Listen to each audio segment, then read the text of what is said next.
аңқау елге арамзан молда көп дейді ғой. Мына 2015-2016 жылдан бастап қазақты шатастырулар көбейіп кетті. Бізде прямой эфирде отырып алып бата сататындар көбейді, отырып алып бата тілеп ақша табатындар көбейді. Сосын умраға қажылықта отырып алып сенің атыңнан мен Құдайдан тілек тілеймін деп оған ол үшін ақша аударуым керекпін. Сондай нәрселер. Сосын Каспи арқылы jannattың төрінен орын алып беремін.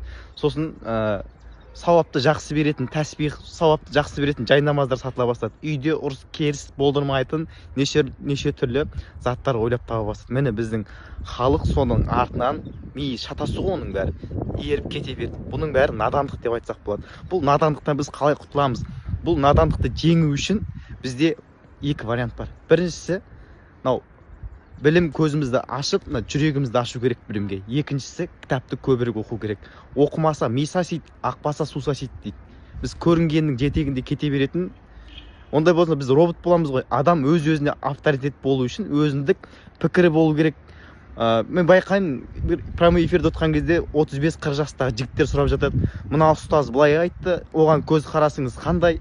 Мына ұстаз былай айтты, оған сіз қалай ойлайсыз деп. Мен 35-40 жасқа келген кезде адамның өзінің жеке пікірі болмаса, ол жай ғана робот десек те болады.